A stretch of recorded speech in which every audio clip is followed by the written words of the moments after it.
Hello， 大家好，我係阿 Ken。咁上次就同大家講關於疫苗嘅問題啦，咁今集咧就繼續係講關於疫苗嘅。咁我亦都喺網上搜尋唔同學者公開表示或者部分嘅報告，咁就希望分享俾大家知道個中嗰啲問題。第一條片咧就係日本東京科學大學上川教授，佢分析咗1800萬人。咁呢個人數咧裏邊咧係包括接種咗疫苗同埋冇接種疫苗嘅人士，佢哋嘅死亡率同埋之間嘅關聯性。咁大家可以睇一睇。そして3月29日、その呼びかけがあり、本日6月15日、なんと1800万人の接種回数人数分のデータが蓄積されております。接種者がオレンジで、接種者と非接種者を正確に比べようということをしてみますと、非接種者はね、山ができないっていうのは、これ当たり前なんですよね。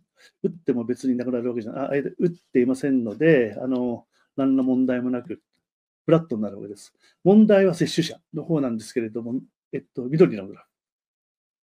それが初め低いんですが、1週間、2週間は少ないんです、むしろ。で、1月ぐらいから山がですね、大きくなってきまして、3ヶ月、4ヶ月目にすごい山ができるということになるわけです。それでですね、これっていうのはどういうことかっていうと、おそらく、打ったお医者さんたちは、打った当日、翌日、1週間ぐらいに関して言うと、おそらくワクチンの影響だろうということで、副作用が発生した、副反応が発生して、多分亡くなったということになりまして、PMDA にですね、送るわけですよ、その情報。ところが、1月、2月です。もう一つ。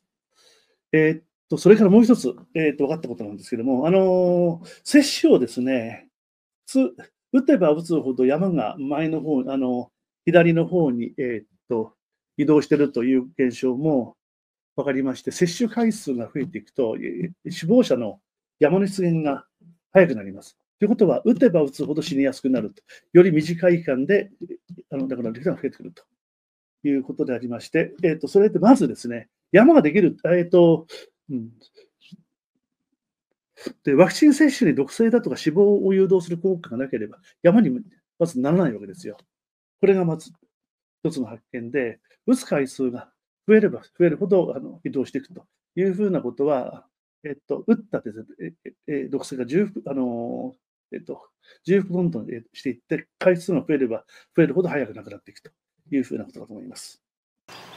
另外呢條片咧就係輝瑞藥廠前副總裁 Mike Yarden 博士，咁佢就公開表示咧 mRNA 呢隻疫苗咧係設計出嚟咧係傷害同埋殘害人類嘅，並且咧就會降低人類嘅生育能力。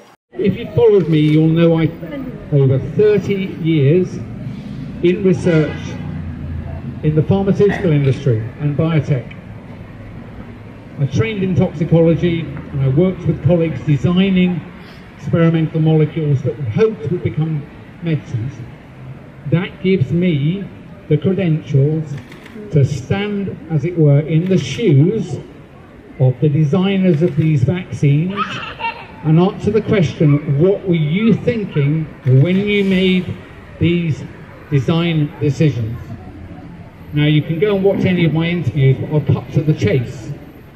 And you may not believe it, but I am sure, not slightly but sure, these materials were designed intentionally to harm, maim and kill and to reduce human fertility. That is my verdict, and I can stand it up. I will be in court, Supreme Court in Costa Rica very shortly, and I'll be using exactly this argument, but I will give the detail. That's the first point. So don't take these injectables. Don't take the next lot either. They will also be designed to harm you. All mRNA-based materials are dangerous. Don't take them. 咁可能有啲朋友就會懷疑你哋講埋咁多疫苗嘅負面嘢係咪啲陰謀論？我都打咗3針都冇事，咁點解呢？咁我亦都揾咗另外一條片呢，就係羅伯特馬龍博士就喺呢個疫苗委員會呢，就公開要求相關部門，因為按照佢嘅分析呢，新冠疫苗呢唔同批次呢係有質量上嘅差異嘅，咁所以可能你接2劑咁啱你都唔中，咁啱都係流嘢，咁你咪冇事咯。There are some data suggesting that there may have been significant lot-to-lot variability in terms of adverse event profiles. If there was lot-to-lot variability, it might make it very challenging to identify clusters of AEs that might be associated with particular lots if one is looking in aggregate.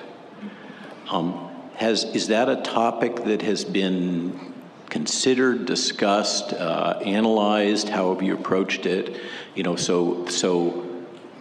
Query possibility of lot-to-lot variability. How's that been addressed? Over. Yeah, thank you for that question. So I think the kind of answer goes back to one of the first slides I gave, is that we work very closely with our interagency partners. We all work on safety, but we all have somewhat different roles. And lot issues, those are typically assessed by FDA. So I would defer to my FDA colleague if there's any. 上一集亦都講關於心臟專家 Peter McCartney 佢喺聽證會嗰度講關於疫苗嘅問題。咁由疫苗開始咧，到現在咧，佢都一直咧係公開表示咧，疫苗係存在好大嘅問題。咁今次咧，佢亦都公開指出，有17個唔同嘅國際組織同埋過百名嘅議員咧，就呼籲將呢個新冠疫苗咧係撤出呢個市場。因為佢個風險實在太大啦。除咗呢啲組織同埋議員之外咧，全球有81000名醫生同樣要求將呢隻疫苗咧係撤出市場嘅。17 organizations, hundreds of lawmakers are calling for the COVID vaccines to be removed from the market. Not safe for human use. We've compiled it in this manuscript. Next slide. Here are some of the organizations. The vaccines are not safe for human use. Ron Johnson in the Senate is right. He's made this call. Marjorie Taylor Greene in the House is right. She has made the call. I made the call early, very early, on record in the Texas Senate in March of 2021. Not safe. When we say something's not safe, that means it's gone. We're not going to pontificate about it. It's not going to be a political argument. It's not going to be gone. 咁上一次亦都講過疫苗可能會致癌嘅，咁我就將佢哋總結咗一幅圖。咁呢幅圖咧裏邊係牽涉到100份研究報告指出 mRNA 疫苗咧係會致癌嘅。嗱，呢100份報告裏邊咧係牽涉唔同技術同埋之間個影響性嘅。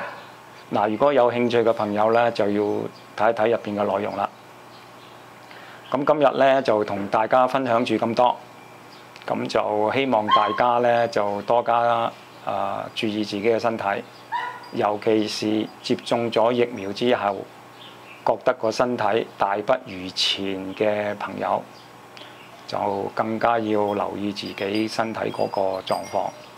咁今日咧就同大家分享住咁多，多謝大家，下次再見，拜拜。